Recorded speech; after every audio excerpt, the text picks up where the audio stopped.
poor human boy living in the sewers helped a limping alien girl. What happened the next day? The sewer tunnels beneath Elysium were a labyrinth of desperation and survival. Ryan knew every pipe, every junction, every dripping valve like they were extensions of his own skinny limbs.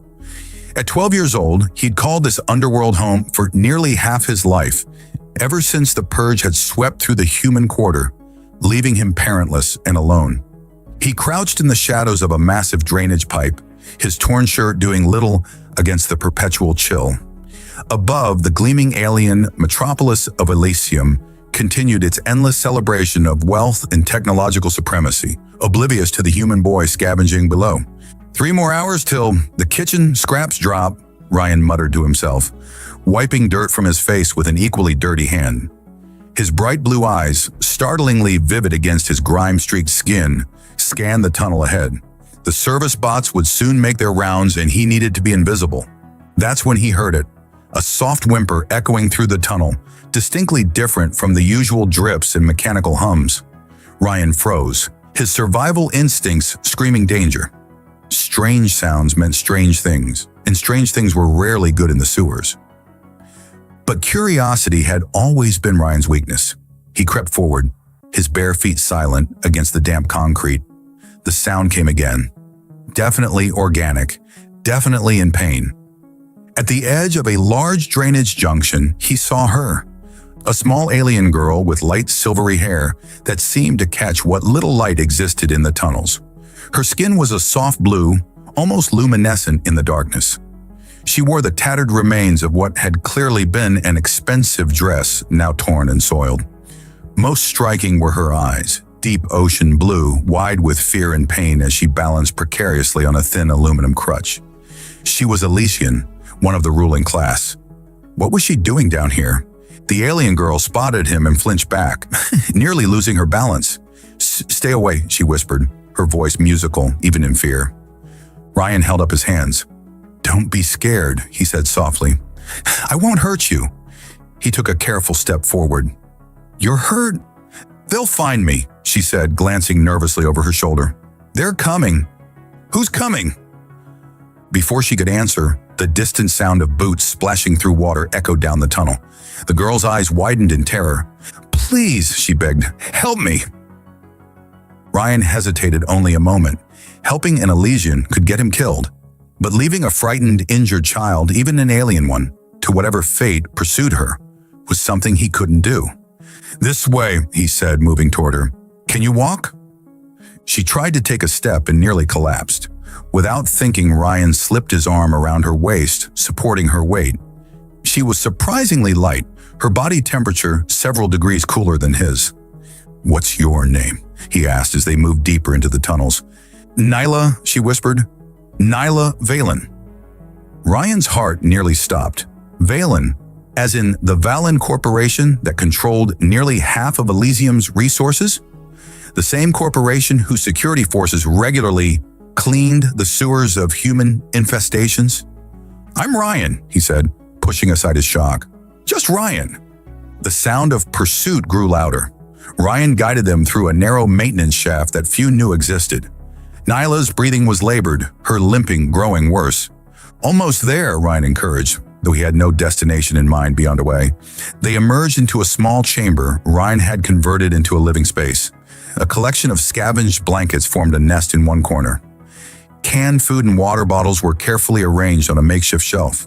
A few treasures, a working flashlight, a tattered book, a small knife, completed his worldly possessions. "We can rest here," Ryan said, helping Nyla sit on his blanket nest. "They won't find us." "Not if they don't know where to look." Ryan examined her injured leg. "What happened?" "I fell when I was running away." Nyla winced as Ryan gently touched her ankle. "My father, there was an argument. I just wanted to get away for a while. I found an access door and..." She looked around. "I didn't know humans lived down here."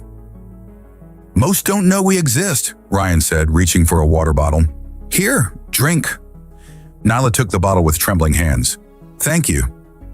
As she drank, Ryan studied her. He'd seen Elysians before, of course, on screens, through grates, occasionally in person during his rare ventures to the surface. but never this close. Never one who spoke to him like a person. "Why were those men chasing you?" Ryan asked. Nyla lowered the water bottle. "They work for my father. He doesn't like it when I disobey." Something in her tone made Ryan's chest tighten. Maybe the differences between their worlds weren't as vast as he'd thought. "You can stay here until morning," Ryan offered. "Then I'll help you find a way back." Nyla's eyes widened. "You would do that?" "Even though I'm—" She gestured to her blue skin. Ryan shrugged. "You're just a kid. Like me." For the first time, Nyla smiled, a small, hesitant thing that transformed her face.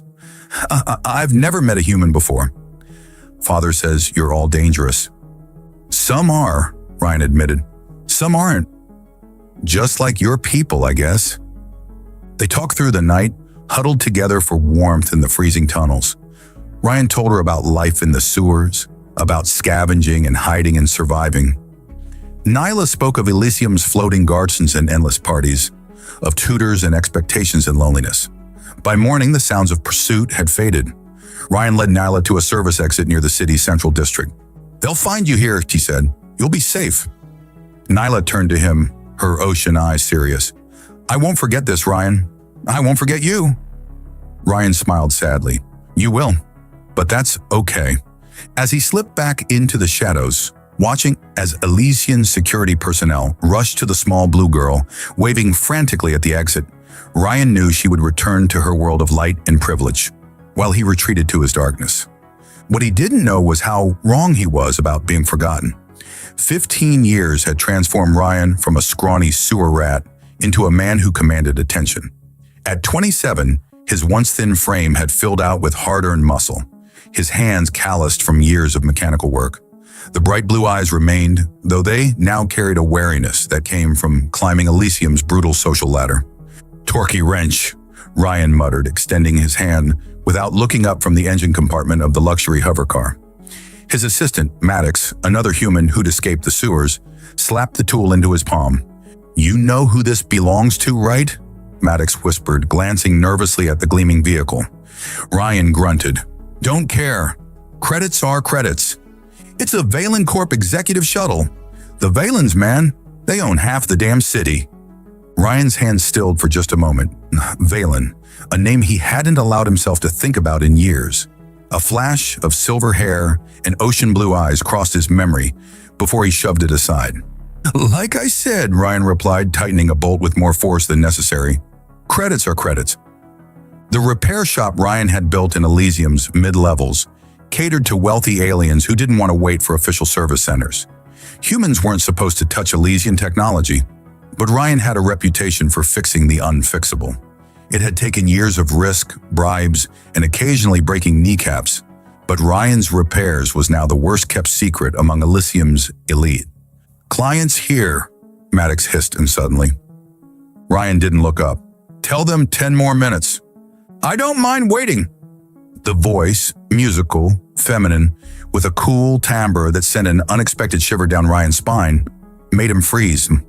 Slowly, he extracted himself from the engine compartment and turned. She stood in the doorway, silver hair cascading over shoulders draped in a shimmering blue dress that matched her skin tone perfectly.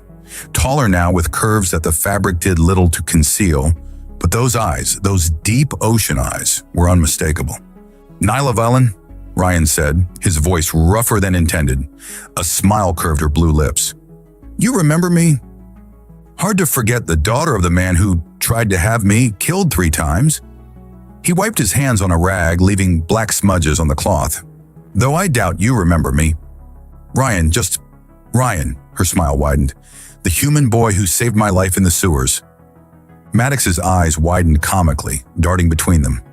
Ryan shot him a look, and his assistant scurried away, muttering about inventory.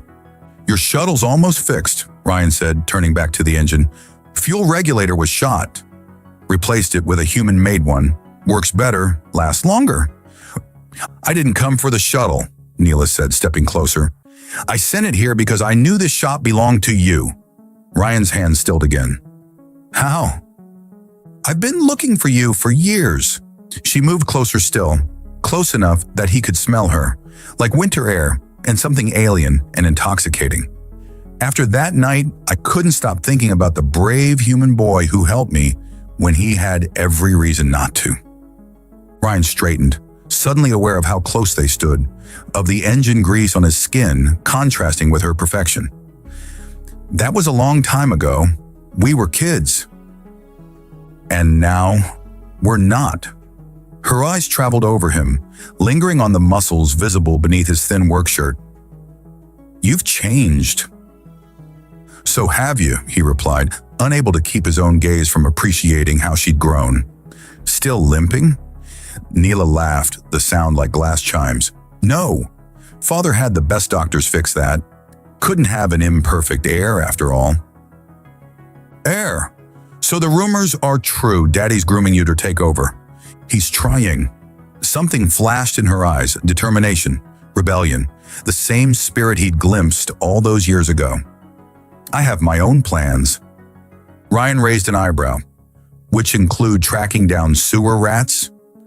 Which include finding the only person who ever saw me as just Nyla, not a Valen. She reached out, her cool fingers brushing his forearm, leaving goosebumps in their wake. Have dinner with me. Ryan barked a laugh. Right, I'll just walk into an Elysium restaurant, shall I?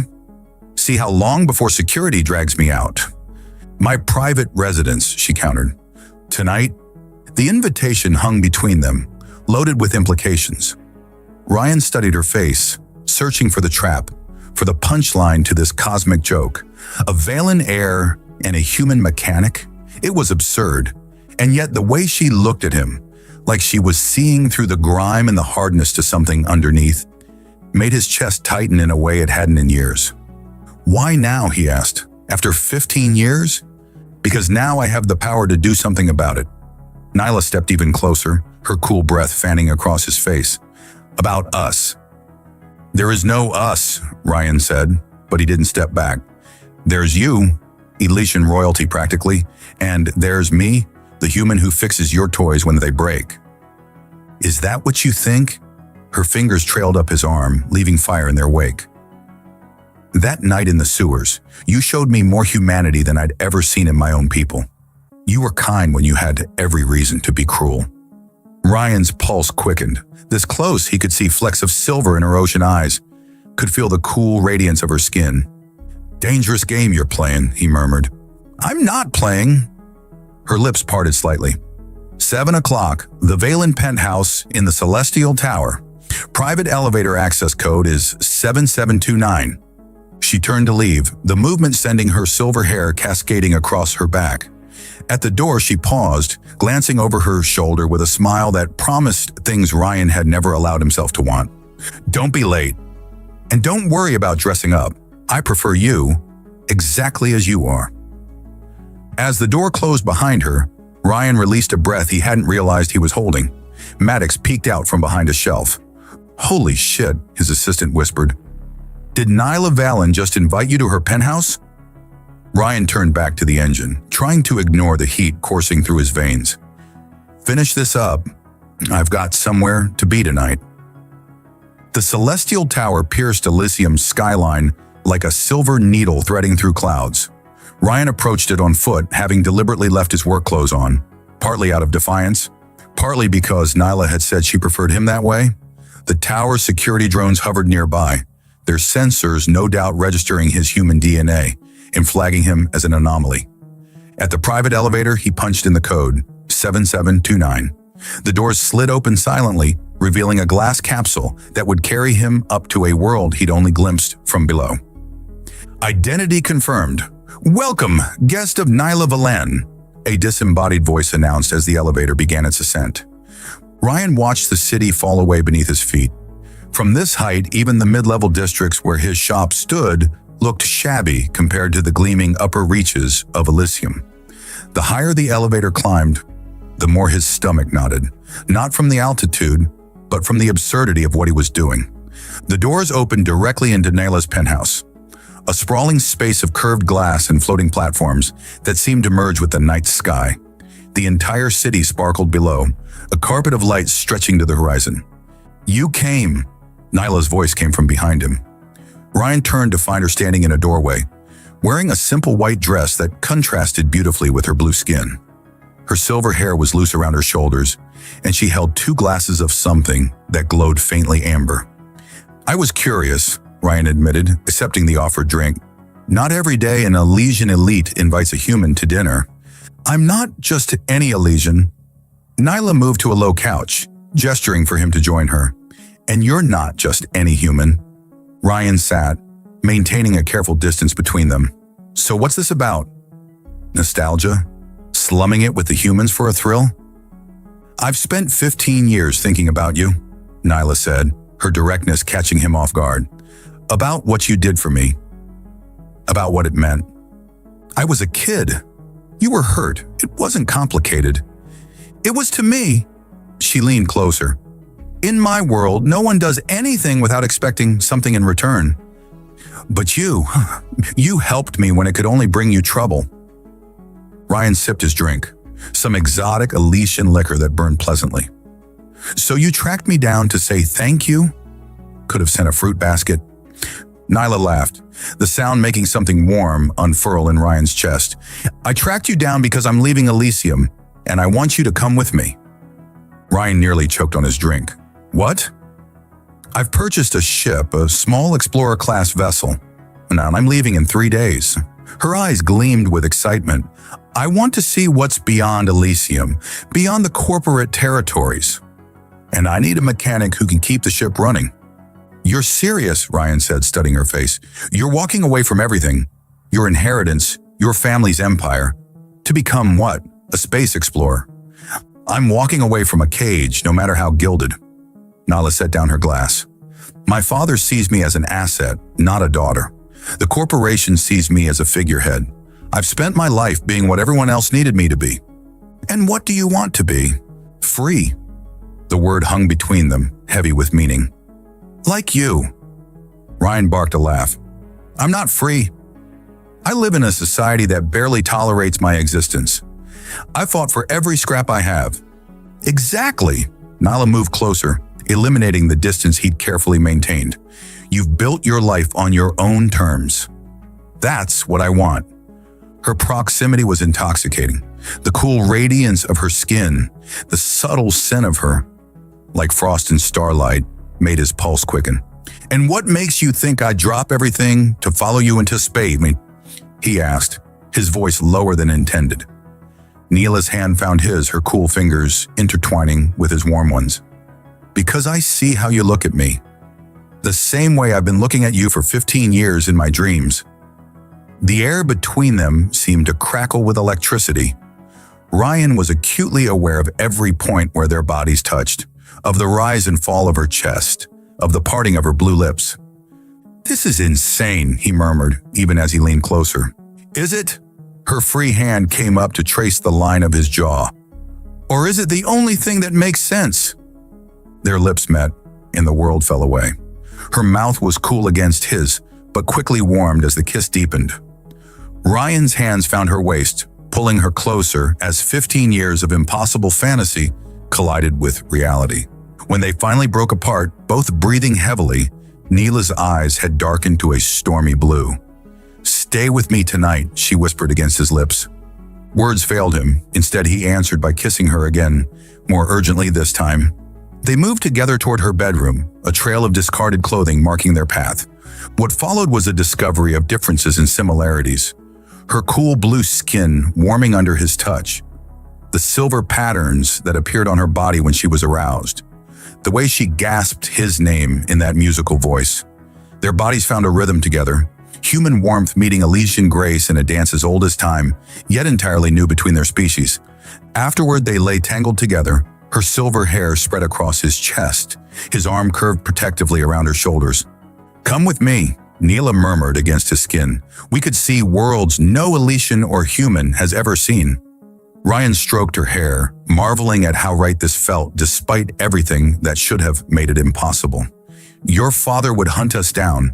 Let him try." She propped herself up to look at him, her expression fierce. "I'm not asking you to be my mechanic, Ryan. I'm asking you to be my partner. In every way." Before Ryan could respond, a harsh alarm blared through the penthouse. Nyla sat up sharply, her eyes wide. "Security breach," she said, reaching for a panel beside the bed. "Someone's overriding the elevator protocols." The screen showed 6 armed Valen security officers ascending in the elevator. "Your father?" Ryan asked, already pulling on his clothes. "Worse.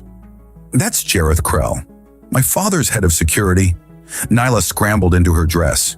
"He must have been monitoring the penthouse. If he finds you here—" "I'm dead," Ryan finished grimly. "And you're probably not much better off." Neela grabbed his hand, pulling him toward a hidden door at the back of the bedroom. "There's a service elevator. It won't take us to the ground floor, but it'll get us to the maintenance level." "And then what?" She met his eyes, a smile curving her lips despite the danger. "Then we go where you know best. Down." As the main elevator chimed its arrival and heavy footsteps entered the penthouse, Ryan and Nyla slipped into the darkness of the service shaft, their futures now irrevocably intertwined. The service elevator deposited them on the 47th floor, a maintenance level filled with humming machinery and blinking status lights. Ryan pulled Nyla into the shadows as a pair of maintenance drones floated past. "We need to get to my shop," Ryan whispered, peering around a corner. "I've got supplies, emergency credits, and contacts who can help us." "They'll be watching it," Nyla replied, her silver hair tucked hastily into the collar of her dress to make her less recognizable. "Krell is thorough. We need to see for ourselves. If they've got Maddox—" Ryan's jaw tightened. "I won't leave him behind." They navigated through service corridors and emergency stairwells, descending toward the mid-levels. Ryan moved with practiced stealth, his years in the sewers evident in every silent step. Nyla followed his lead, surprisingly agile despite her privileged upbringing. "How do you know these passages so well?" she asked as they paused on a landing. Ryan's mouth quirked. "You think I only serviced legitimate clients? Half my business came from people who didn't want to be seen visiting a human mechanic." When they reached the mid-levels, Ryan led them through back alleys and narrow passages between buildings. The further they descended, the more humans they saw. Service workers, laborers, the invisible workforce that kept Elysium functioning. From a rooftop across the street, they observed Ryan's shop. Valen security forces had established a perimeter, their sleek black uniforms and pulse rifles unmistakable even from a distance. "Damn it," Ryan muttered, spotting Maddox being led out in restraints. "They got him." Nyla placed a hand on his arm. "I'm sorry. This is my fault." "No, it's your father's fault," Ryan corrected, his blue eyes hardening. "And his lapdog Krell's." "What now?" Ryan studied the street below, his mind racing. We need to go deeper. I know people in the sewers, the old community. They'll hide us while we figure out how to reach your ship." "The sewers?" Neela's voice held a note of trepidation, but no disgust. "Like when we were children?" "Not exactly." Ryan took her hand, guiding her away from the edge. "The human communities down there have grown. Evolved, you'll see." They found an access point in an abandoned building, a rusty hatch that groaned as Ryan forced it open. The familiar smell of damp concrete and stagnant water wafted up, triggering memories in both of them. "Ladies first," Ryan said with a wry smile. Neela hesitated only a moment before descending the metal ladder into darkness. Ryan followed, pulling the hatch closed above them. At the bottom, Ryan activated a small light he'd pulled from his pocket, illuminating a narrow tunnel stretching into blackness. "Stay close," he murmured, his hand finding the small of her back. The touch sent warmth through both of them, a reminder of their night together just hours before. "I'm not afraid," Neela replied, leaning slightly into his touch. "Not with you." They moved through the tunnels, Ryan navigating with the confidence of someone returning home. After nearly an hour of walking, the passage widened and distant lights became visible. "What is that?" Nyla asked. "Home," Ryan answered simply, "or what used to be." They emerged into a vast chamber that bore little resemblance to the sewers of Ryan's childhood. Strings of lights crisscrossed the ceiling, illuminating a bustling underground community. Makeshift dwellings lined the walls, constructed from scavenged materials, but showing remarkable ingenuity. Hydroponic gardens grew under artificial lights, and the sound of children's laughter echoed from somewhere deeper in the settlement. "This is incredible," Nyla breathed, taking in the scene. "I had no idea." "That was the point," a gruff voice said from behind them. They turned to find a burly human man with a gray-streaked beard aiming a makeshift weapon at them. His eyes widened when he recognized Ryan, then narrowed when he spotted Neela. "Ryan? What the hell are you doing bringing an Elysian down here?" "Hello to you too, Hector," Ryan replied calmly. "We need help. Valen's security is after us." Hector's gaze shifted between them, understanding dawning in his weathered face. "You're in trouble because of her?" "I'm in trouble because I chose to help her. Just like I did 15 years ago." Ryan stepped forward, placing himself slightly in front of Nyla. "She's not our enemy, Hector. She's running from them too." The older man lowered his weapon slightly. "The council will need to decide." "Then take us to them," Ryan said, "but quickly. Krell won't be far behind." Hector grunted, gesturing for them to follow. As they walked through the settlement, humans stopped to stare at the blue-skinned woman with silver hair walking among them. Some expressions were hostile, others merely curious. "They've never seen an Elysian this close," Ryan explained quietly. "At least not one who wasn't trying to evict them." "I understand their suspicion," Neela replied, holding her head high despite the stares. "In their position, I'd feel the same." Hector led them to a large circular chamber where 5 humans, 3 men and 2 women, sat at a table fashioned from an old industrial spool. The council, Ryan realized, had formalized considerably since his time in the sewers. "Ryan Thorne," one of the women said, rising from her seat. "The prodigal son returns. Eliza," Ryan greeted her with a nod. "Didn't expect to find you running things. Someone had to step up after you left." Her gaze shifted to Nyla. "And you've brought a guest." Ryan introduced Nyla, explaining their situation in concise terms. Her plan to leave Elysium, their night together, and Krell's pursuit. "So you want sanctuary," Eliza summarized, her expression unreadable, "for you and the daughter of the man who's tried to eradicate us for decades." "I am not my father," Neela stepped forward, her voice steady, "and I'm offering more than just trouble. My ship can take us all away from here. Anyone who wants to leave, start fresh somewhere beyond Valen control." A murmur ran through the council members. Eliza raised an eyebrow. "Bold offer from someone on the run." "It's not charity," Nyla replied. "It's an alliance. You help us reach my ship, and in return, I provide passage for your people." Ryan watched the exchange with a mixture of pride and anxiety. Nyla stood her ground, negotiating with the confidence of someone raised to command rooms, but with a sincerity that was all her own. "And what about Maddox?" Ryan interjected. "Valen security has him. I won't leave without him." Eliza exchanged glances with the other council members. "We might be able to help with that too. We have people in the detention centers, humans they think are broken but who feed us information." "So we have a deal?" Nyla asked. Eliza studied them both for a long moment, her gaze lingering on the way Ryan stood protectively close to Nyla, their hands nearly touching. "We'll help you," she finally said, "but not just because of your ship or your offer. We'll help because 15 years ago, a boy from our community chose to help a little alien girl when he had every reason not to. That's who we are. That's what humans do." Ryan felt Nyla's fingers intertwine with his, a silent acknowledgement of where their story had begun, and where it was taking them now. Dawn in the underground settlement brought urgent news. A human informant in Valen security had sent word. Maddox was scheduled for public execution in Elysium's Central Plaza at noon. A spectacle designed to lure Ryan and Nyla into the open, while sending a message to any human who dared rise above their station. "It's a trap," Hector stated flatly as the council and their guests gathered around a makeshift hollow table displaying Central Plaza's layout. "Obviously," Ryan agreed, studying the projection, "but we can't leave Maddox to die. And my ship is docked at the private port adjacent to the plaza," Nyla added, pointing to a section of the map. "Father's frozen my accounts, but the ship's biometric locks are keyed to my DNA. If we can reach it, we can still escape." Eliza leaned forward. "Our intelligence shows Krell himself will oversee the execution. He's brought in elite guards and set up security checkpoints throughout the district."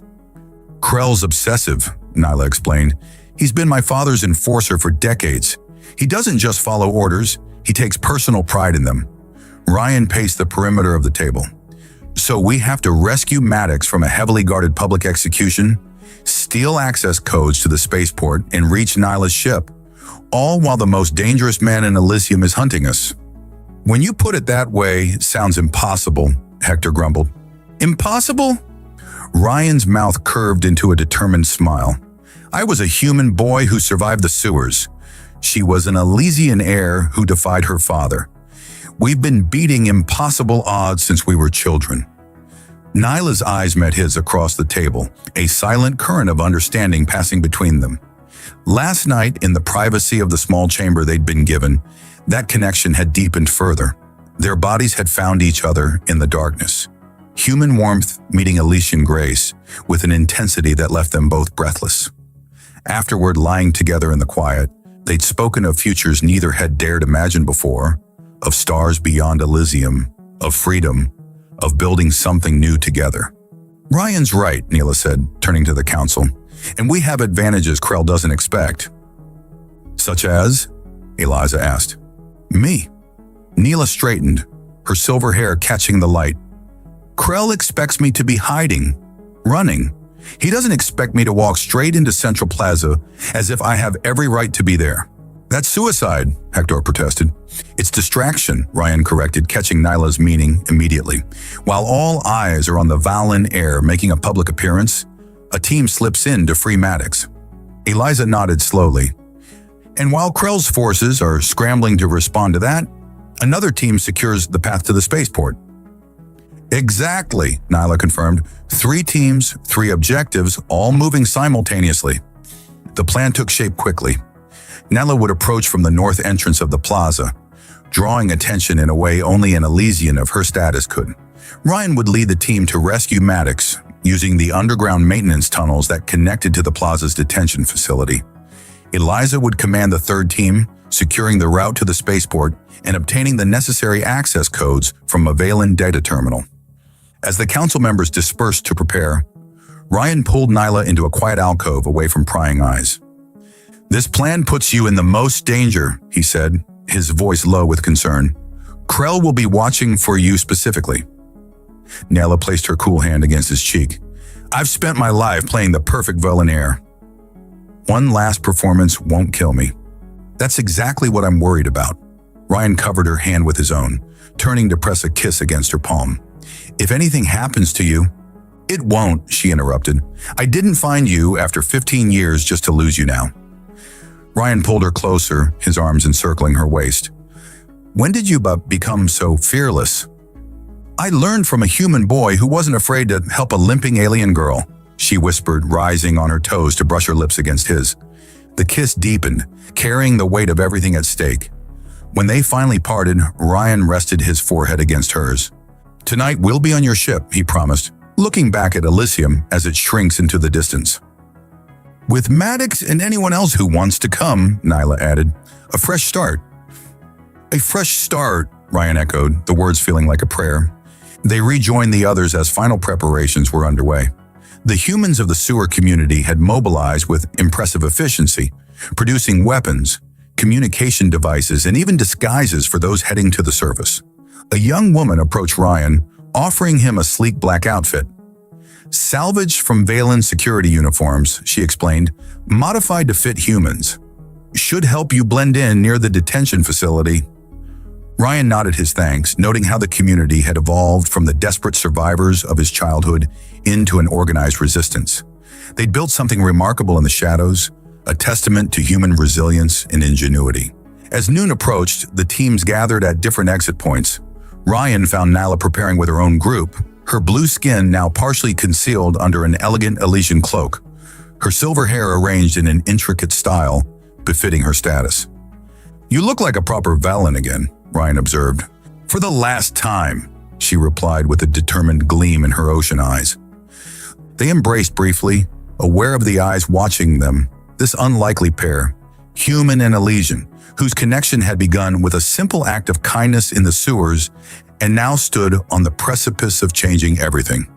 See you on the other side, Ryan said, reluctantly stepping back. Nyla smiled, the expression transforming her face just as it had when she was a child. Count on it. As they parted ways, each leading their teams toward their objectives, Ryan felt a surge of something powerful in his chest. Not just love for Nyla, but pride in what they represented together. A human boy from the sewers and an Elysian heir, defying every boundary their world had established, proving that compassion could bridge even the widest divides. Now they just had to survive the next few hours to show Elysium what that compassion could build. Central Plaza shimmered under Elysium's midday sun, its polished surfaces reflecting light in dazzling patterns. The execution platform stood at the center, surrounded by Valen's security forces in their sleek black uniforms. Maddox knelt on the platform, hands bound behind his back, his face bruised but his eyes defiant. Jareth Krell paced before him, a tall, gaunt Elysian with pale green skin and eyes like chips of ice. His uniform bore the insignia of Valen Corporation's head of security, and the pulse rifle in his hands was pointed casually at Maddox's head. The human accomplice will be terminated at precisely noon, Krell announced to the gathered crowd, as a reminder that those who aid fugitives from justice will face the harshest penalties. From his position in the maintenance tunnel beneath the plaza, Ryan watched through a grated opening, counting security personnel and tracking their patterns. His team, 5 humans from the sewer community, all armed with salvaged weapons, waited silently behind him. Nyla should be entering the north gate now, whispered Hector, checking a small communication device. Eliza's team is in position at the data terminal. Ryan nodded, his focus absolute. Everything hinged on timing. On the far side of the plaza, a ripple of movement caught Krell's attention. The crowd parted as Neela Valen strode forward, her silver hair gleaming in the sunlight, her blue skin a stark contrast to the elegant white dress she wore. She moved with the confidence of someone born to command attention, her chin high, her gaze fixed on Krell. "Release that human," she called, her musical voice carrying across the plaza. "He's done nothing wrong." Krell's thin lips curved into a smile. "Nyla Valen, how convenient of you to deliver yourself to us." He gestured and security forces moved to surround her. "Now," Ryan whispered, and his team surged forward, emerging from hidden access points around the plaza. What happened next was chaos, precisely as planned. As security forces converged on Nyla, Ryan's team created diversions at multiple points, drawing attention away from the execution platform. Ryan himself moved with deadly efficiency, taking down 2 guards before reaching Maddox. "Took you long enough," Maddox grunted as Ryan cut his restraints. "Traffic was hell," Ryan replied, helping his friend to his feet. Across the plaza, Nyla found herself surrounded by Krell's elite guards, but instead of surrendering, she activated a small device concealed in her palm. Instantly, the plaza's environmental systems went haywire. Lights flickering, automated doors opening and closing, security barriers failing. Eliza's team got into the system, Ryan realized with grim satisfaction. "Let's move." As they fought their way toward the spaceport access corridor, Ryan kept Nyla in his peripheral vision. She was holding her own, using the confusion to evade capture, moving steadily toward their rendezvous point. Then everything went wrong. Krell, anticipating their plan, had positioned snipers on the surrounding rooftops. A stun blast caught Nyla squarely between the shoulders, sending her crumpling to the ground. Before Ryan could reach her, Krell's men had dragged her unconscious form away. "Ryan!" Maddox grabbed his arm as he changed direction. "We need to get to the ship." "Not without her," Ryan growled, wrenching free. "Wait!" a new voice called. Ryan turned to find Eliza running toward them, a data pad clutched in her hand. "We intercepted a transmission. They're taking her to the private docking bay. Her father's waiting there." Ryan's blood ran cold. "Her father?" "There's more," Eliza continued, breathless. "Maddox, the data we pulled, tell him what you found." Maddox's bruised face split into a grin, despite the chaos around them. "Krell's been embezzling from Valencorp for years. Millions in diverted funds, falsified security reports.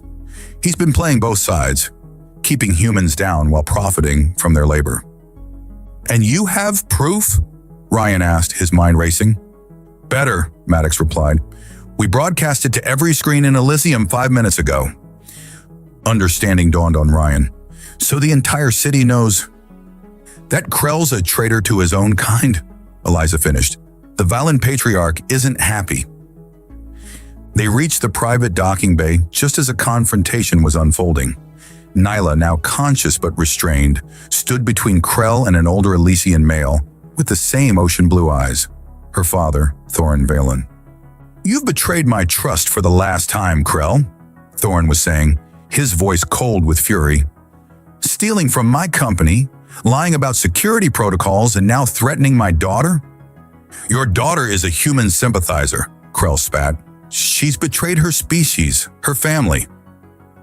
"My daughter," Thorin interrupted, "has shown me what I've been too blind to see. That my own head of security has been manipulating me for years, stoking my prejudice against humans to cover his crimes." Ryan signaled to his team to hold position as he assessed the situation. Nyla's eyes found his across the bay, a silent message passing between them. "The humans are vermin!" Krell hissed, his composure cracking. "They should remain in the sewers where they belong." "The humans," Thorin replied calmly, "have built an entire civilization beneath our feet while we persecuted them. They have shown more ingenuity, more resilience than many of my own kind. My daughter saw this truth 15 years ago, when a human boy helped her without asking for anything in return." Krell's face contorted with rage. He raised his weapon, aiming not at Thorin but at Nyla. "Then you're as much a traitor as she is." Ryan moved without thinking, launching himself across the space between them. The pulse blast meant for Nyla caught him in the shoulder, spinning him around but not stopping his momentum. He slammed into Krell with the full force of his body, sending them both crashing to the floor. What followed was brutal and swift. Ryan, fueled by 15 years of survival and the fierce need to protect what he loved, overpowered Krell despite his injury. When it was over, Krell lay unconscious and Ryan stood over him, breathing hard, his blue eyes blazing with triumph. "Ryan!"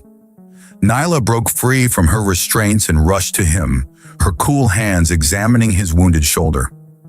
"You're hurt." "I've had worse," he said, wincing as she touched a particularly tender spot. Thorin Valen approached them slowly, his expression unreadable. "So you're the human boy who helped my daughter all those years ago?" Ryan straightened, meeting the older Elysian's gaze without flinching. "I am." "And now you plan to take her away from Elysium? From her family? Her inheritance?" "With respect, sir," Ryan replied, "I'm not taking her anywhere. She's making her own choice." Thorin studied him for a long moment, then turned to his daughter. "Is this true, Nyla? You would leave everything behind for freedom?" "Not everything, Father," Nyla said softly. "I'm taking the most important lessons you taught me. About courage, about standing for what's right. I'm just applying them differently than you expected." Silence stretched between them, heavy with unspoken emotions. Finally, Thorin sighed. "The ship is yours as we agreed when you came of age. And," he hesitated, then continued with visible effort, "I will begin reforms regarding human treatment in Elysium. Your actions and those of your human allies have forced me to reconsider many things." Nyla's eyes widened. "You mean it?" "I do." Thorin glanced at Ryan, then back to his daughter. "Perhaps in time you'll visit. Show me these stars you're so eager to explore." "Perhaps we will," Nyla replied, her hand finding Ryan's. As Valen's security took Krell into custody, Eliza and Maddox approached with the rest of their team.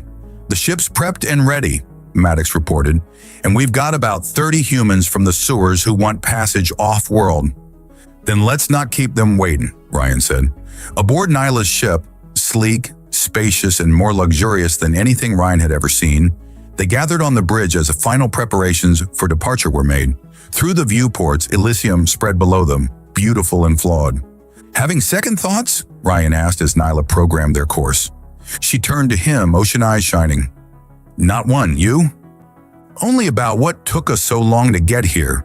He pulled her close, mindful of his injured shoulder, and kissed her, a promise of all that lay ahead. As the ship lifted off, leaving Elysium's atmosphere in a blaze of light, Ryan thought about the journey that had brought them to this moment. From a chance meeting in the sewers to the stars, all because a small human boy had chosen kindness over fear, and a little alien girl had never forgotten. "Where to first?" Nyla asked, nestled against him as they watched Elysium shrink to a glittering speck behind them. Ryan smiled, the future stretching before them as vast and bright as the galaxy itself. "Anywhere, everywhere, as long as we're together."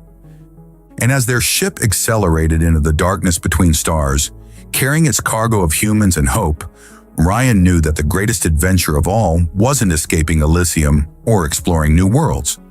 It was building something new together, something that bridged the divide between their species and proved that compassion was the most powerful force in the universe. That, he thought as Nyla's lips found his once more, was what happened the day after a poor human boy helped a limping alien girl, the beginning of a story that would change worlds.